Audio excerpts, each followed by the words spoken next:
Welcome to People of Purpose. People of Purpose. People of Purpose. People of Purpose. People of Purpose is a podcast of inspiring people whose stories help you see things differently, live with intentionality, elevate the way you participate in the world, and take the necessary leaps in your life to seek and find your passions. Come with us and develop the courage to wholeheartedly pursue your purpose and unleash your truest potential.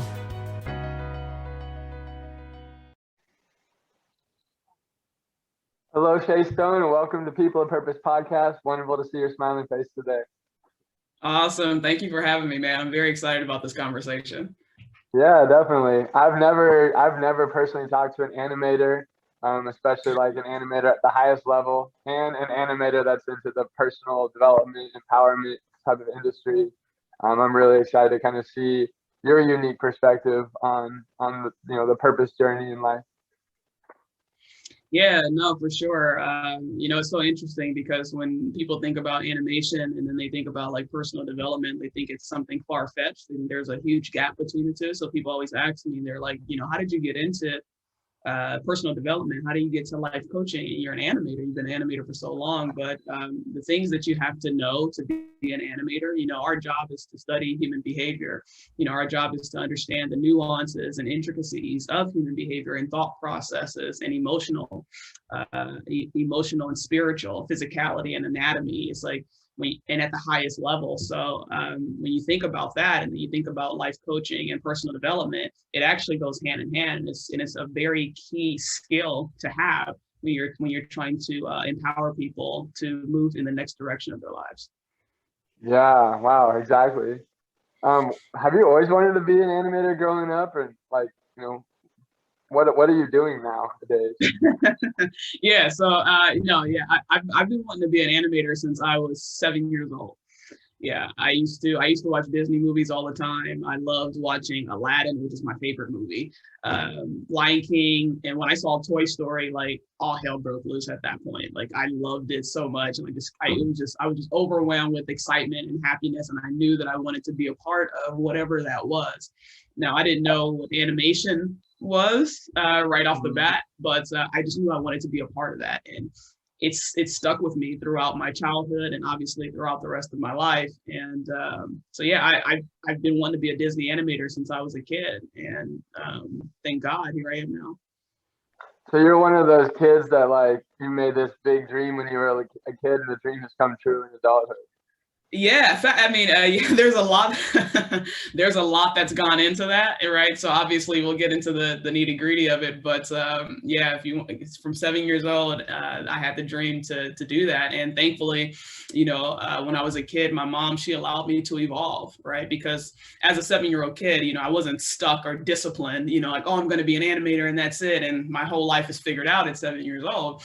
I got into other things too, right? So I got into basketball. I liked doing hair. I liked playing in the band. I played a couple of different instruments, and I was really into it, right? So I had a lot of different dreams, but when it came down to it, right, when the rubber met the road, and the rubber met the road was actually my mother saying, okay, what do you want to do with your life, right? Because now we need to start preparing mentally, physically, right? We need to start figuring out what school you want to go to and kind of preparing ourselves for that.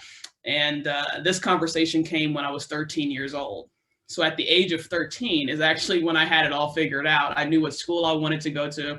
I knew what I wanted to be. I knew what an animator was at that point. And I knew like studios and what that meant. And at that point, I knew in my heart, I decided I wanted to be an animator at Disney. Wow, that's beautiful. So so it sounds like your mother played a really key role, like being able to. Huge one. Yeah. What do you think she did that was like such good parenting at that young age that helped you find your sense of purpose? Right. I think the biggest thing with my mom is giving me that freedom, right, as a child. I think a lot of parents, they operate in fear of, wanting their kid to be set up for life, right? Or even wanting their kid to know what they want to do. And on top of that, what is that thing that they want to be? Because, back in the day, I'm not so sure that's an issue. That's so much of an issue now. But back in the day, being an artist was not something that was acceptable. right? If you tell your parents, oh, I want to be a painter, I want to be an artist of some sort, they'll say, no, that's an extracurricular activity, right? That's a hobby. That's not a career choice, right? So it was much harder to actually say, this is what I want to do. So that's one factor that my mom kind of allowed me the freedom to know that that's what I wanted to be. And she didn't dismiss it, right? She didn't try to get me to want to be a doctor or get me to want to be an accountant like she was, or something stable, you know? So having that freedom, but then also having the freedom to, like I said, evolve, you know? So she knew I loved animation, but she didn't make me stick to it, right? Where some parents do that. Some parents are like, oh, this is what you love. So, you know, I'm going to make you draw. I'm going to make you watch movies all the time. I'm going to make you analyze movies with me. And, you know, and they start forcing the kid into that space just because the kid said they liked it. It's like, but the kids can also like other things. And that's where my mom stepped in, and she just allowed me to explore, right? Because she understood, and just as well as I understand now, and what I teach with coaching and my clients, is that you find your purpose and your passion through exploration, right? So right. So my mom did a fantastic job in allowing me to do that. And then once I got to high school, and this is when I was 13 years old, once I got to high school, that's when she said, okay, let's start to narrow it down, because we need to have a plan for after you graduate high school. So she played a very big role in that. Yeah. So it sounds like you believe that there's a truth in finding your purpose and passion through the exploration process. Can you unpack that a little bit? Yeah, no, for sure. It's so interesting, because I talk about it in my book as well, is that, you know, a lot of people, they get focused on finding the answers, right? So let me back up a little bit, you know, because obviously we're in this stage now in our society, in our culture, especially after the impact of COVID, where, you know, a lot of people, they want to figure out how to become the leaders of their lives, right? They want to figure out what their passion and their purpose is, so they can walk into that, you know, and get empowered and not worry about what happens in the physical world, right? Because after COVID, and even before COVID, but more so afterwards, people got hit, right? The outside world determined what happened in their world. And now everybody's trying to figure out how to get out of that, right? So now passion and purpose is trending, because people are like, oh, I want to find my passion. What is it? And I think it's so important. And what I try to teach in my book too, is that it's not about finding the answers. You're not going to find the answer. You're not going to think about it, you know, one day and say, oh, this is my purpose. No one's going to be able to help you figure out what your purpose is in a conversation. You have to figure that out through exploration. So you have to try different things, and then figure out how you feel about those different things, and have an understanding of why you feel the way that you feel, and when you're interacting with these things or these situations, right? And then once you have those answers, you know, and then you can say, okay, is this what I want to do? Is this something that's pulling me? Do I forget about time when I'm interacting with this certain situation or this certain person, or when I'm doing something, do I forget to eat? You know, am I obsessed with this? Can I stop thinking about it? Right? Do you ever have space to not think about that thing? And once you get to those points when you can't pull away, that's when you know you're riding in your purpose, right? Yeah.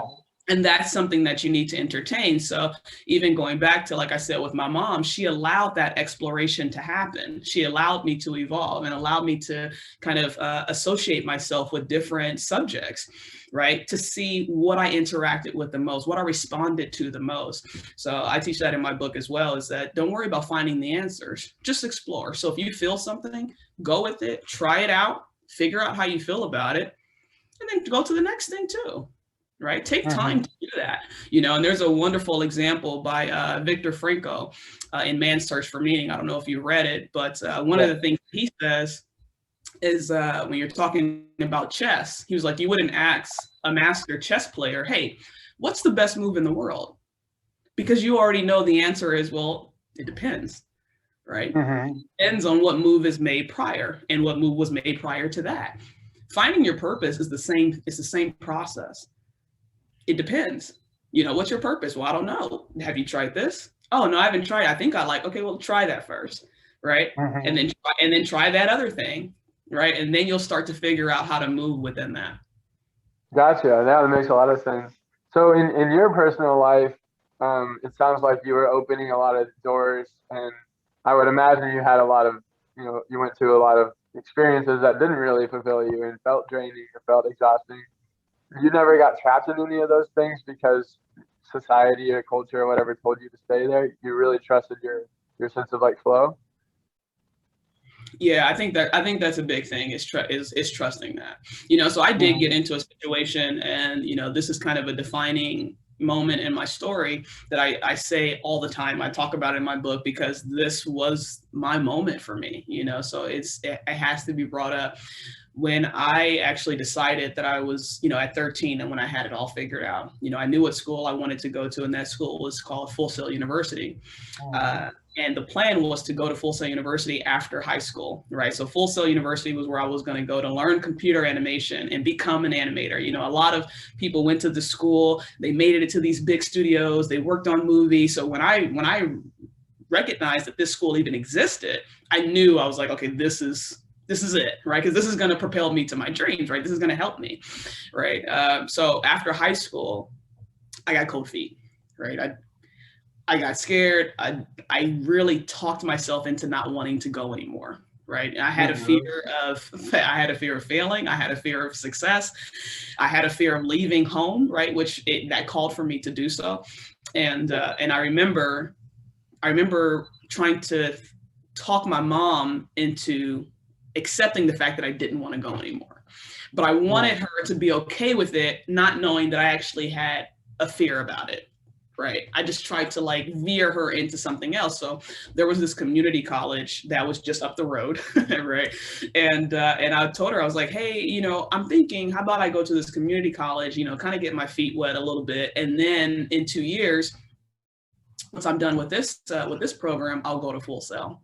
Right. So my mom, she's looking at me and she's like, okay. You know, like kind of wondering if I'm full of shit or not. Right. So she's just like, okay. I understand that you know what a big deal going to Full Sail is, so I know you wouldn't put that on the back burner purposely. You know, at least that's what she's thinking. And maybe you do just want to get your feet wet. Maybe you're fearing leaving home a little bit. She understood all of that. She didn't talk about it, but she just looked at me and she was like, you know, okay, fine, we can do that. Right. So in 2 years, you're going to Full Sail right after this community college. Right. So fast forward 2 years later, I graduate from the community college and I bring up the same thing again. I try to talk her into me staying at this community college and just finishing my education there. Don't go to Full Sail. Finish my education at the community college. So my plan was to catch her off guard because we've already had this conversation 2 years prior, right? So I knew this time she would know that I'm full of it, right? I knew this time she would know I was letting fear drive me.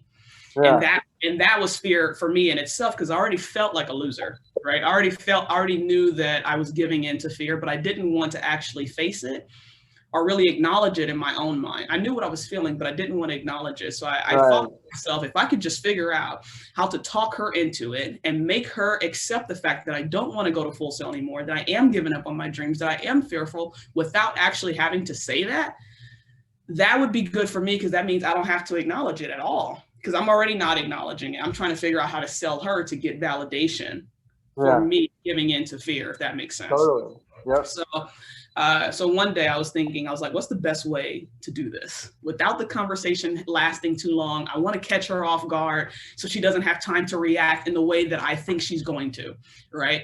So one day I caught her walking down the hallway. So I just told her, I was like, hey, mom, you know, that was me catching her off guard. She was just like, what? Or she like halfway turns around. And I told her, I said, hey, you know, so I'm thinking that I'll just continue my education at ECPI, which was the community college. And she said, do they have computer animation? And I was like, no. No, they have simulation and game programming. And then she just kind of looked at me. She was like, is that computer animation? And I was like, well, no, but I think it's kind of the same. I didn't actually know if it was kind of the same. And she's like, she just looked at me with the most serious and even tone you can imagine. She just looked me dead in the eye and she said, well, that's the stupidest thing I've ever heard. Wow. And she turned around and she walked away and left me standing there in the hallway. Didn't say after that. And I just had to stand there, dude. I just had to stand there. And it was the most defining moment of my life because I was literally experiencing fear driving me. I experienced me capitulating to the fear, right? And just giving up on my dreams and giving up on everything because I didn't have to face it, and I was hoping that she would just accept it and this would be okay and I wouldn't have to experience it, but she made it even worse. And I tried to make the conversation and the interaction even faster so it wouldn't hit as hard, and it hit like triple times as hard, right? Because she just sat there and she said, "That's the stupidest thing I've ever heard." And she turned around and she walked away. And I felt like such a loser, like the biggest loser. And at that point in my life, I've never let fear paralyze me ever again, because I saw what I was doing. Yeah. That is such a powerful story. Thank you so much for sharing it like that. I think that's incredibly relatable. So what was going on that was driving, what was the fear about? You were avoiding your destiny, or it was like, did you actually have something else you were kind of chasing that you felt like, not 100% committed to the computer animation? What was going on? Right. The thing is, there were layers of fear, right? And then there was also a lot of layers of comfort too. I had just graduated high school, right? And even after that, going to the community college, it was right up the road. So it didn't disrupt my life or my flow at all. It was pretty easy too. It was, and to be honest, there was even a level of comfort in that because nothing was riding on that. Going to Full Sail for computer animation to be an animator, there was a lot riding on that because that's what I wanted so bad. I wanted it so bad that I knew if I went, I was like, I'm gonna be riding on the edge all the time. And what if this doesn't work? What if it does work? What if this is not actually doable? What if I go to this school and nothing happens? I graduate and then that's it, right? Nothing happens from that. What if I don't end up at Disney? What if I never work on a movie? Like there was a lot in that. So me going to ECPI, the community college, nothing rode on that. I was just going to get my feet wet. That was the goal. Let me go to this college, get my feet wet, prepare myself for the college life, then go to Full Sail. So there was comfort in that. I also had friends. I had a job. I was working at Dollar Tree at the time, so I was making a little money there, and it was disposable income. So I was living with my mom, right? So everything was comfortable. Me and my friends, we used to hang out all the time. I even had a girlfriend at the time. Like life was just comfortable and mediocre, and it was good. I had nothing riding on anything, right? So I knew going to Full Sail, it was going to put me in a position where I was anxious, right? And there was a lot of uncertainty. And I wasn't really sure how to handle that. So that was the fear. Gotcha. Wow, that's well articulated. So when you feel that anxiety, that there's a lot riding on this, you're riding on the edge, as you said. What about was it your mother that came in and disrupted that, or do you think you would have figured it out on your own?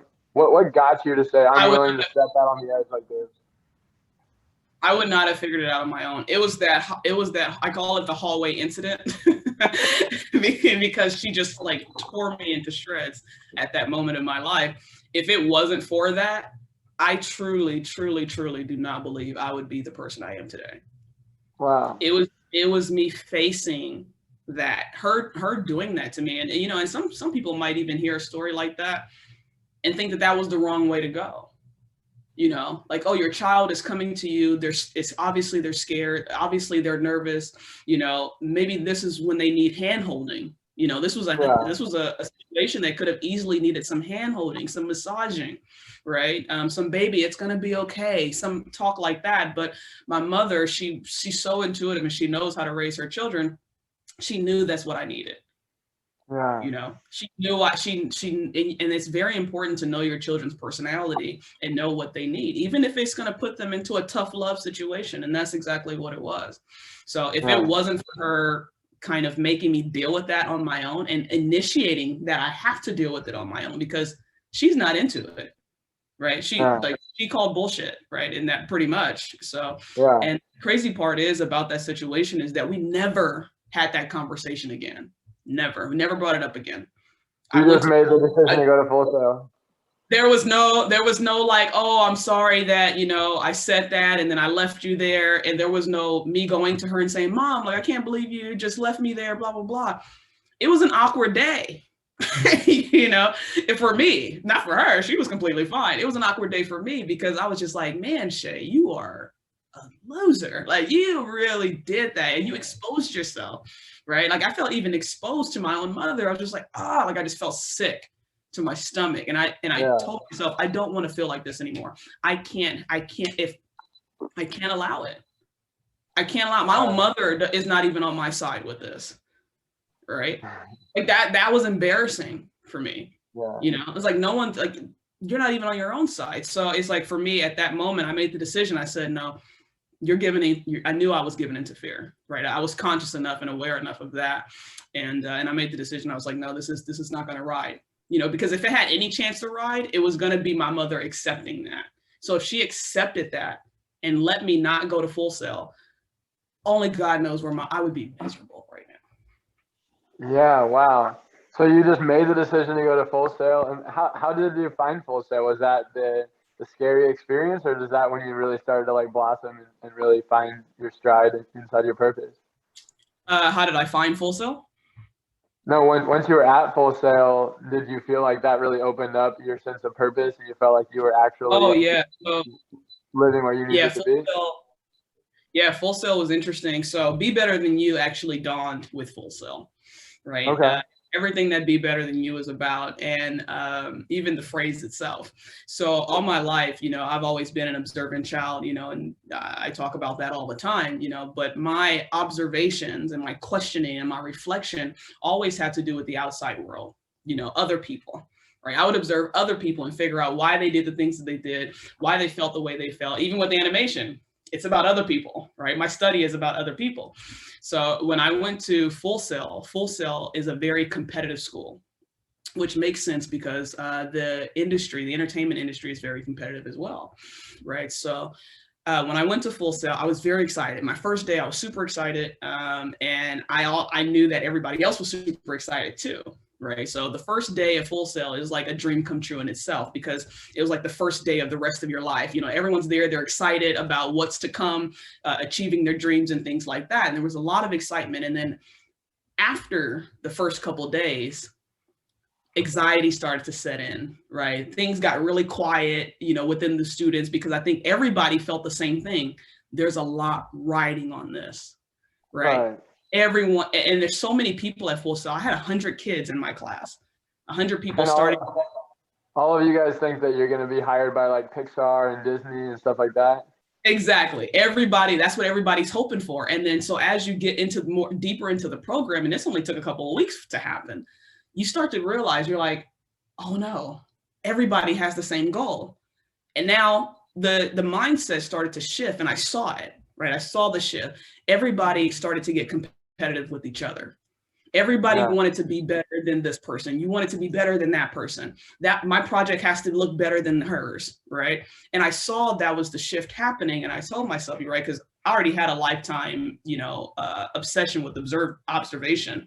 So I saw all of that quickly, and I told myself, I said, Shay, you're here to become an animator. You're here to learn animation. You're here to figure that out, and you have a goal in mind. Right? And your goal is to be an animator at Walt Disney. If you get involved in this, because I saw what was happening, I said, you get involved in this, you're going to shut down, right? In any capacity, whether you fail, whether you lose your confidence, anything, right? You're going to shut down. The only focus that you need to have is how to be better than you. That's it. Forget everybody else, forget the politics, forget your project being better than that person. I said, just focus on being better than you. And that's where the dawn of Be Better Than You came from.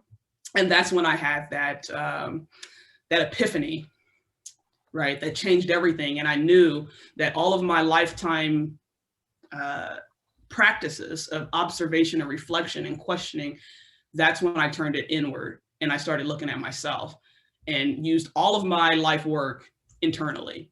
And that's when everything started to click for me. Wow. That's beautiful. You separated yourself from the crowd and that competitive, toxic like mindset. And then you're just like, I'm competing against myself and myself only. Myself only. At that point, and I even told myself, and I talk about this in the book, it's one of my favorite lines, is the moment you compete with somebody else, the moment you make the decision that you're in competition with somebody else, you've already lost, right? Because at that point, your whole mindset has shifted. Right now, your focus is on that person and their every move and what they're doing. So the Yeah. moment you think that you're going to compete with somebody else, you've lost at that point. So you might as well not even continue to go, right? Because your focus is not on you. Their focus is on themselves. And then also there's the factor of we're all unique individuals, right? Right. We all have our own purpose in life. We all have our own unique destiny. So it sounds kind of stupid to compare yourself with somebody else's unique destiny. Yeah. So there really is no point in competing with somebody else. You can be inspired, right? You can be inspired and even motivated by the actions of others, but to compete, it makes no sense. Like it's Right. absolutely redundant, because that's something that they have to chase, something that they're dealing with, and that goes into just their story, their life, with their natural talents. You guys aren't the same, and it has nothing to do with better than the other person. You guys just aren't the same, so there's no point in competition. So you said you were a very observant person your whole life. I guess I'm curious about the nuances you observed between kind of your mindset and their mindset. Did you feel like you have this room of people that are have the same goal? That goal is a unique goal. It's very different than the rest of the world. It's saying I'm going to be an artist. I'm going to be an animator. I'm going to work for the biggest production places. So it would seem on the outside they're living within their purpose too. Did you feel like they were, or maybe they were living in a passion, and that's maybe different than purpose? What did you notice about their differences? Right.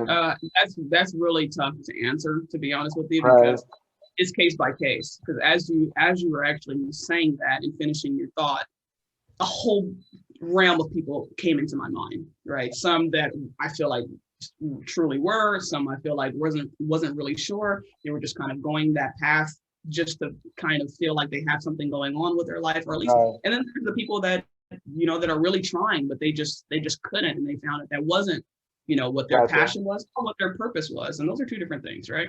So there's a lot of realm of possibility as far as what the other person was experiencing. I've experienced a lot, but for me personally, separating myself as far as observing other people versus observing myself, I realized how much power I had. Once I turned all of that inward, I realized how powerful I was. I realized that I was getting what I wanted out of life.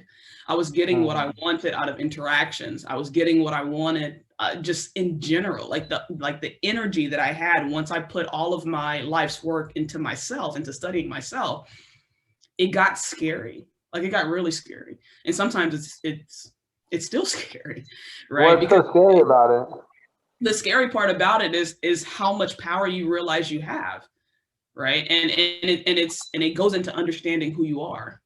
Right. So like I said, all this work that I did of other people, studying other people, and even within animation, it's like studying other personalities. Once I turned that into myself, I'm like, okay, now that I understand where I stand, now that I understand my triggers, now that I understand my personality, now I understand my thought process and why I act the way that I act. It gave me a lot of power because, first of all, I already kind of had a familiar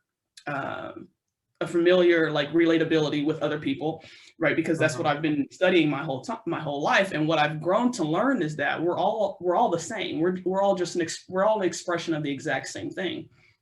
Our expressions are different, but we're all the same, right? So once I've had a lifetime work of studying outward, but then once I studied inward and got an understanding of myself, it gave me an advantage of everything else outside, if that makes sense, right? Yeah. Now, because I understand myself so much, I know what to do when I walk into unfamiliar territory. Yes. Yeah. Right. Because I understand that we're all an expression of the exact same thing. So one thing I mention a lot is like whether you're watching a movie or you see a painting or you read a book, right? You understand genres, right? So let's say scary movies, right? That's a good genre to choose. We all understand how scary movies operate, right? There's always a nice story. Maybe there was a creepy girl with long hair or something like that. She was very sweet and innocent. She came from a family, and then her family, maybe her mom died or something like that, very tragically. And now she turns into this, kind of crazy, personality where now she wants revenge or something like that, and then she starts killing people. Who knows, right? And then maybe she turns into a ghost. You know, that's another plot. You know, we understand all the different plots that can happen in a scary movie. Right now, we may not be able to pinpoint exactly how it's going to go, what color schemes, what the girl is going to look like, what the father's name is going to be. We may not know the nuances of it, but we understand the plot, right? So when it comes to me studying myself, I realized I had so much power because I've spent a lifetime studying plots, right? Wow. So now I'm in a situation where I only see the nuances now. Okay, between myself and others. So it's like, and that's why I tell people all the time, it's like we're all an expression of the same thing. So once you understand yourself, the more you understand yourself, the more you're going to understand about everything, because it's all just an expression, just like a movie. You can predict what's going to happen in the movie. You can predict what somebody's going to do as well. You pay enough attention, you can call every shot as it's going, right? Either as the movie's going or as that person is going through their experience, right? Wow. Oh, wow. That's amazing. So, yeah, I overlooked that piece. Because you're an animator, you understand how plots work. And obviously you've applied that to kind of human behavior and psychology as well. Exactly. Yeah. No, I get, no. I will tell you, like, I don't think a lot of people, you know, the average Joe understands what goes into animation. Right. Even some of my family, like they know that I'm an animator, but I don't think they understand exactly what goes into it. You know, I feel so strongly about that I can even say I know that they don't know what goes into it. And I tell people all the time, it's like, there's a lot that goes into animation, but it's very nuanced on behavior, on emotional intelligence, on thought process. We have to bring these characters to life. And a lot of times we have to bring characters to life that we don't necessarily agree with. You know, I've had to animate characters where their morals are complete opposite of mine. And somehow I have to get into their mind and think like them, not think like Shay. I have to think like them and make you believe, the audience, this is who they truly are, right? So it's like, so the level of studying that we have to have, a very elite level, especially, you know, being at a feature film or somewhere like Disney, like it's insane, right? So it's like, so that only exaggerated what my life's work already was, right? So if I can take that same concept and turn it in towards myself, it's like, yeah, I become very powerful at that point. And this is why in my book I talk about self-reflection. You know, I talk about ignorance, I talk about being present, you know, and really studying who you are, because I know from experience there's a scary power in that, a very dominant power in that. And demonstrating in this book how you can become the leader of your life despite what happens in the physical world. I experienced it, right? And not only experience it, this is my job, right? So yeah, that's what Be Better Than You is all about. And self-reflection, you know, that is your power. Yeah. So this book is a result of a decade or more of intentional observation on how humans work and how you can become a leader of yourself within humankind, and that holds a great power to it. Oh yeah, that's what your book's about. For sure. And I wrote the book initially I wrote the book to jumpstart young adults, right? Just kind of thinking about what I wish I had when I was younger, and even not even when I was younger, if I wasn't who I was now, you know, I truly feel that this book can save you decades of wasted time, right? Decades of wasted experience, right? And get you decades ahead, right? So in this book, you know, I do cover the key areas of life. So I cover finances, health, goal setting, being present, you know, things like that. And then also talking about how the mind works and thoughts and thinking positive and how to do that, right? Steps of doing that. And like I said, because when I initially wrote this book, I wrote it for young adults. So I wanted to give them a wide range of information, right? A wide range of knowledge and my experiences as well to hook it. So they can move forward in their life in different realms. What do you think young adults struggle with in terms of fulfilling their sense of purpose? I'm sorry, say that one more time. What do you think young adults struggle with in terms of finding and fulfilling their sense of purpose? The first thing that comes to me is they want to find the answers, right? The first thing that comes to me is that they want to find the answers, which is kind of what everybody's situation is. They want to know what the answer is. But coming as a young adult, you're excited, right? You're excited, you're full of hope, you're full, you have your aspirations, you have your dreams, and you want to just go for it, right? You want to just go for it. And you think that that's okay. It is okay, but you just kind of go into the clouds, right? And you try to figure it out as you go, and you just think it's going to happen no matter what. Mm-hmm. That it kind of feels like that is a faith thing, and it is, it's related to faith, but it's also related to, just being kind of operating outside of your mind too, right? Kind of not being, I don't want to say careless, but it's kind of like, okay, you're just flying off the radar here, right? So with what I think with young adults is that we need to ground ourselves, right? We need to ground ourselves in understanding what we want, understanding where we are, and understanding where we want to go, right? And then consciously make steps in that direction. So it's okay to have faith, and it's okay to go fly free, but we just want to make sure that we're conscious in what we're doing so that we can actually assure that it happens instead, and lean on faith that it will happen. So you think that a lot of young adults fly off the radar, you say, so just like give their life over to faith, and they don't have a purposeful direction that's guiding that, or they don't have intentional milestones they're after. Is that kind of what you're saying? I think it's more so entitlement, right? Okay. Right. So like when I say, it is related to faith, as far as them flying off the radar and just kind of going with it and just assuming that it's going to happen. That is related to faith, because I do that too, I just go for it. I walk into spaces that I'm unsure of, but I have training in that, right? Trained myself to do that. So it's not about, I think it's going to happen just because it should happen. There's no sense of entitlement there. I know it's going to happen because I know the work that I'm going to put in to get there. So when it comes to young adults just kind of flying freely and going for it, it's more so entitlement, thinking that, it's just going to happen. Or maybe, I'm going to find a husband one day. I'm going to find a wife one day. Like, that's just a given. It's not a given. Right. So like I said, my point in this book is to help you save decades of wasted experiences or decades of just wasted time. Right. Because I was a young adult before too. So there's moments in my life where I was flying off the radar and operating outside of my mind, right? Even with how aware I think I was at the time. All right. So that's the basis of what I want, because starting at 18, 19 years old, not knowing much, you're kind of new into this world, and it depends on the resources you have, right? The main reason I wrote the book is for powerless individuals who at least feel powerless in their own life.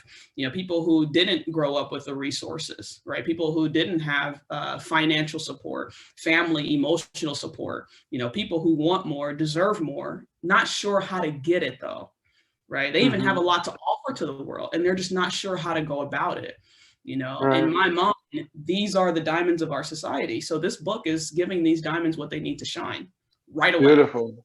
Right away. Beautiful. Right. So we can save the time of just flying off the radar and acting outside of our minds and just being entitled.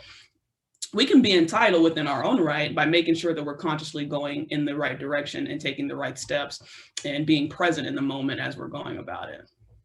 Beautiful. That is amazing. Did you find it was difficult to kind of come away with these like exercises and truths when it seemed like you already had a natural disposition for observation and mindfulness and self-awareness, but now you have to like break it down and make it, communicate to someone? Did you find that process difficult? Yes. Difficult is not even the word. Difficult is not even the word. Dude, writing this book was the hardest thing I think I've ever had to do in my life. The hardest thing I've ever had to do. Oh my God. And I can't express it enough. And it's so funny because obviously working, as an animator and even working at Disney, people think like that's the highlight. And then it is. Don't get me wrong. I am truly blessed to achieve my childhood dream. Writing this book, hardest thing I've ever had to do. animation has never called for what this book required. Right. Has never called for what this book required. And so, yeah, you're talking about something I've been doing since I was a kid, right? Mm-hmm.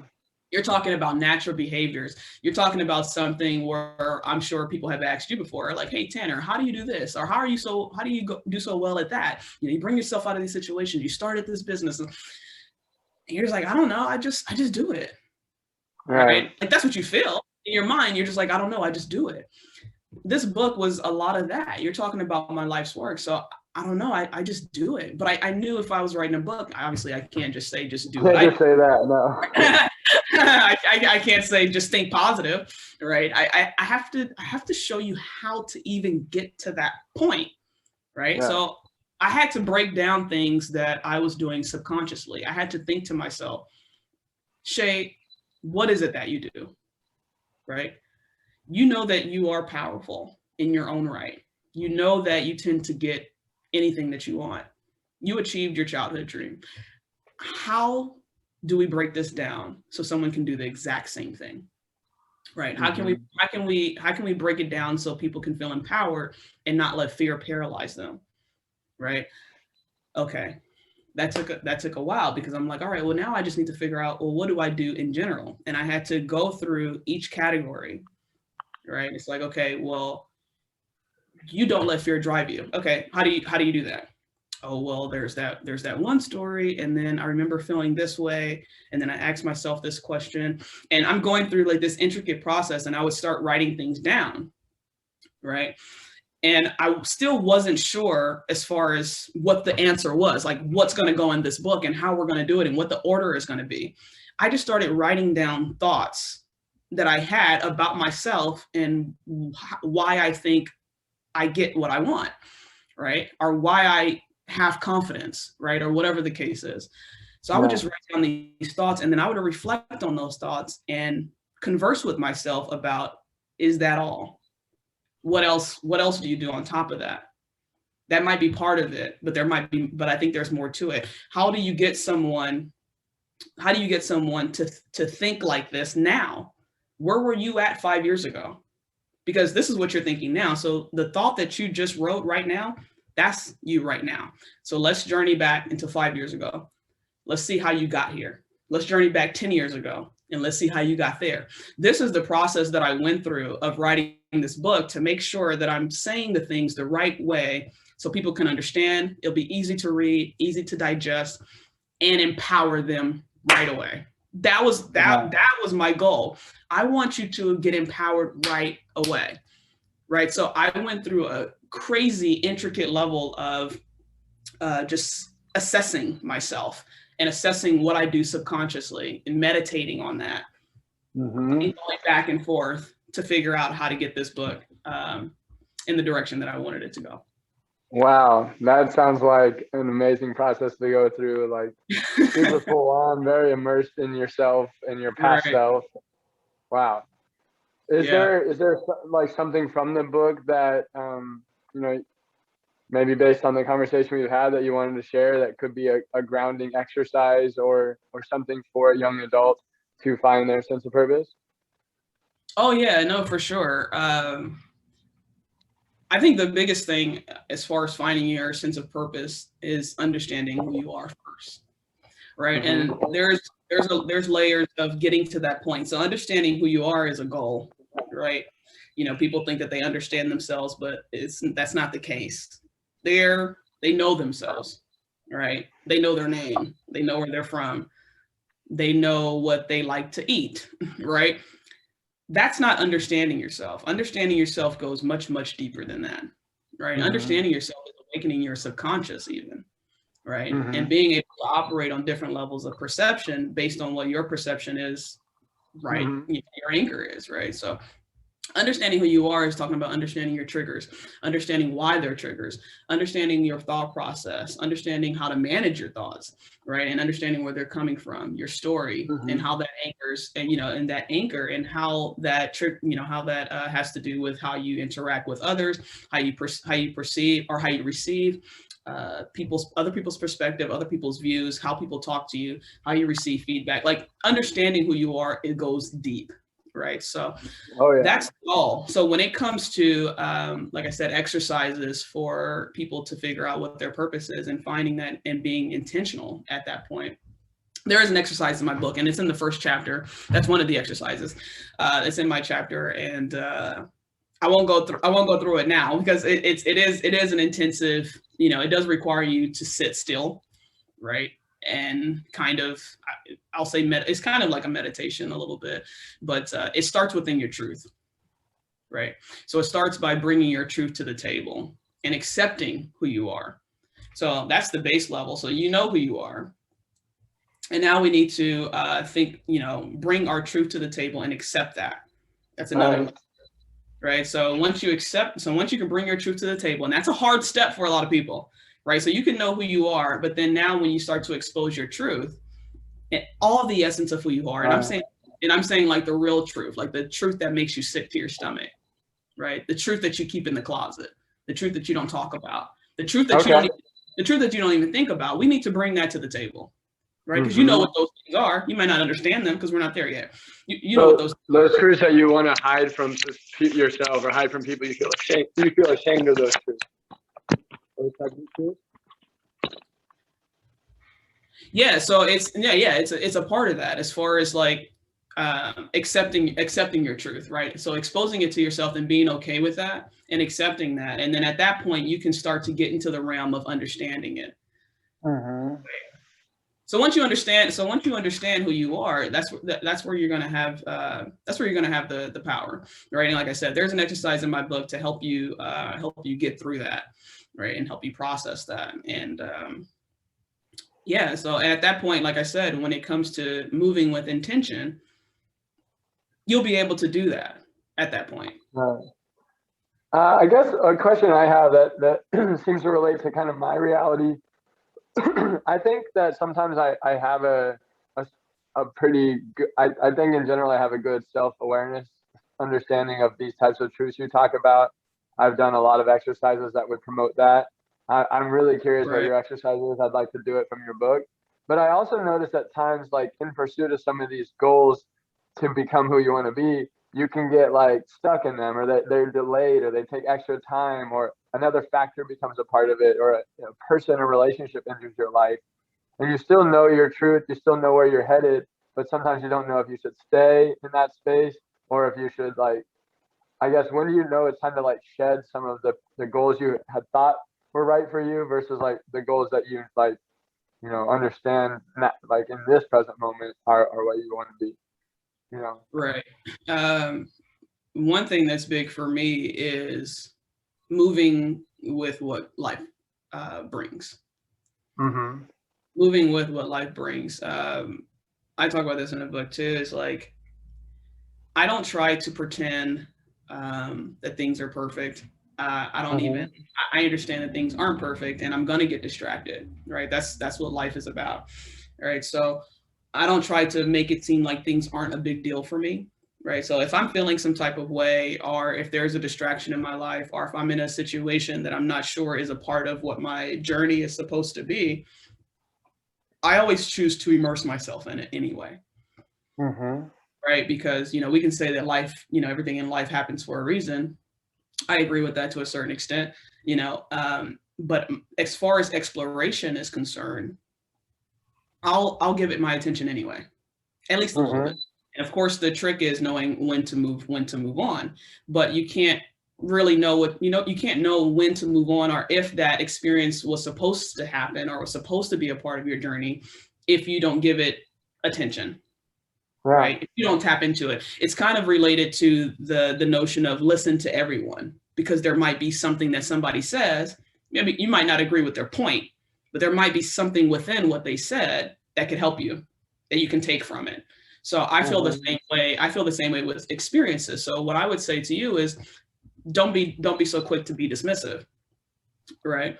So if you are in a situation when it comes to your goals and you feel like you're kind of swirling in something that might, that you shouldn't be swirling in, I think that's what you're saying. Like if you're kind of stuck in some situation and it's progressing, right, and it's taking your attention, start thinking about what in it can help you move forward. Right. Okay, so the example I guess I'm talking about is in our real estate business. Me and my business partner have been the two main people doing the sales. So acquiring the new properties, putting together deals directly with the owners. But I'm also the CEO and the entrepreneur of the company. And I have this podcast, which is a lovely thing to have, and I want to see it grow and all that. But we just invested 5 months into a sales girl, and she doesn't want to do it anymore. She thinks that she wants to stay in this like qualifying the lead role, which is a much easier role than like actually closing the deal. And so now we got to find a new person, invest in them, and I got to go back to like full-time closing the deals for another 3 to 6 months. Is basically what I'm realizing. And I'm struggling with it a little bit because I know that I want to be in spaces like this, talking to people like you, building this brand. I want to be, coaching, mentoring, speaking, leading my company from like the highest level of leadership, not in this like highly paid employee role within my business. But I know that there's a lot to learn from sitting in that space, dissecting kind of what I know about closing the deals to train others how to do it, and mentoring and inspiring and growing another person to take that off my plate is going to be a big personal growth development, chapter of my life. Right. That's kind of the situation I'm referring to, I guess. Yeah, no, and I mean, to be honest, like maybe a little bit, I'm in your situation as well. Be better than you is what I want to do full time, right? Mm-hmm. I want that to be the only thing that I'm doing. I want to have my team, and I want to be I want to run it, right? And I want to be a leader at the highest level, and be better than you, bigger than myself, right? Mm-hmm. I want to help 1 million people, right? And I want to be interactive. I want to be foot forward. I want to help my community. I want to go out there and I want to be active, right? So being an animator, I can't do that right now, right? So and it's great that I can't do, like, it's a good problem to have, right? So you have your own business, and then you're also trying to make an impact as well and help people, and that's where you want to evolve. And there's a process and there's a process to getting to that. So, for me, the answer for me is just ride with it, and just keep putting one foot in front of the other. And like I said, success is knowing where you are and where you want to go, and then just consciously making steps in that direction. Is something going to hold you back every now and again? Of course, right? I have a team as well, and so, I remember one of the people on my team, she was so great, right? And then she got pregnant, and there was complications, and then and it happened like all of a sudden, right? So I knew she was pregnant, but then all these complications where she was like, "Hey, I can't do this anymore." That put another load on me. So I'm like, now I have to do this on top of everything that I already do. Now I have to do this. And not only on top of that, I have to find another person. And then I have to vet that person. I have to train that person again. Exactly, yeah. And that's okay. So what? So what do you got to do now? Okay, now you got to reshuffle the deck, right? Mm-hmm. So one of my best friends, I remember this specific situation when she told me that she couldn't, like, there was no 2-week notice. It was just, I can't do it anymore. I'm having complications. I said, okay, take care of yourself. And I told my best friend, I was telling him, I was like, oh my God, like, the girl, she quit on me, and now I have to do this and I have to do that, and blah, blah, blah. And he was like, good. I was like, what are you talking about? Good. People that know me, they're really, just kind of cutting edge with me. Like my mom and then my friend, like that was his response. He was like, okay, so you got to do this, and this now. And I said, yeah. And he was like, good, go do it. I was like, all right. And like all of a sudden I'm just chill, right? I'm just like, okay, yeah, just go do it. Right. It's like, there's no point in just getting upset about it and, just kind of immersing yourself in the problem. He's like, you could be making progress doing that. So just go do it. This is part of the process. Right. And if anything, when bad things happen, are what you consider bad, because it's only bad if you say it's bad, right? Right. When things happen, in my mind, how I look at it is, okay, well, either I'm learning more, this is something that I need to go through to be more relatable, right? Because you're talking about helping people. That's your goal. Your goal is to help people, right? And be a leader, and be a leader of life. The more you can be relatable, the better. So the more shit that you go through, the more you can relate to other people and their shit. Yeah. Right? Yeah. So when I go through tough times, or what I consider as tough, that's kind of my mindset, because how many people have gone through that or even worse? And now you can relate to it. So go ahead and immerse yourself in the situation, right? Go ahead and do it, and just progress. Don't spend so much time worrying about what happened, right? And I talk about that in the book too. It's like, one of the things about me that I love is that when situations do happen or distractions do happen, I have the capacity to switch to a solution-oriented mindset very quickly, right? Yeah. Because my thing is, the quicker I can wrap my head around what's happening, the quicker I can progress towards a solution. The quicker I can figure out what needs to happen, the quicker I can get out of it. Where most times the average Joe, their reaction is to stay in that place. Right? So you'll see it all the time when you're on the street, and let's say something happens on the street, maybe a crash or something like that. Everybody that's around, they all congregate together and they just talk about what happened. Oh yeah, and they just talk about the different views of what happened. Oh, I was over here, and then I was talking to my mom, and they're just going on and on. They'll sit there for like an hour just talking about what happened an hour ago. I saw the crash. I saw it. It didn't take too long for the crash to happen. I saw it, process. Okay, so what can I do to help? Like, I don't need to talk about it. I saw it, right? So I treat life the same way. So when difficult things happen or distractions happen, okay, I got it. Now what do we do about it? Or what are you going to do about it? Even if I'm feeling insecure or doubtful or stupid or embarrassed within myself, okay, I got it. And I'm going to process that. I'm going to sit with that. I'm going to sit with it for as long as I need to sit with it. And then the question is, okay, so what are we going to do? Right? And once you get to that point, and you're progressing in that and you move along with it, like I say, you become more relatable. And if you're in a position where you want to help people and you want to help them get out of their rut, or you want to help them become empowered, and you want to help them become successful, that's part of it. That's you gaining more experience. That's you gaining more skill. That's you becoming more of an elite leader, right? So don't even worry about it. Awesome. Yeah, thank you for that reframe. That's really, really good. Yeah, I hope it helped. Thank you. Yeah, that's just what I do. Yeah. Cool. Well, yeah, I kind of want to, we're, kind of like entering the final stages of the interview today, and I wanted to talk about kind of, you just alluded to some things about kind of your vision and how committed you want to be to this Be Better Than You business, foundation, legacy, whatever you call it. Can you kind of articulate your grander vision for how you see this developing beyond just the book?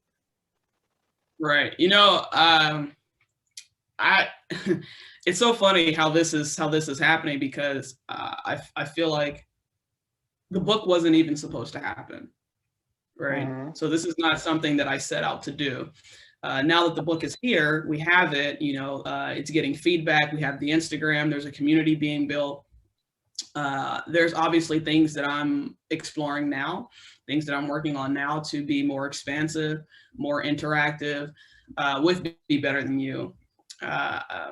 But in my mind, the vision is just Be Better Than You becoming like a hub for people to understand themselves more, to increase emotional intelligence within our community, so people can become the leaders of their lives, right? So there are different ways to go about that, but for me, yeah, that's what I see. I just see Be Better Than You as just like this big ass hub for personal development, but in a deep rooted way, right?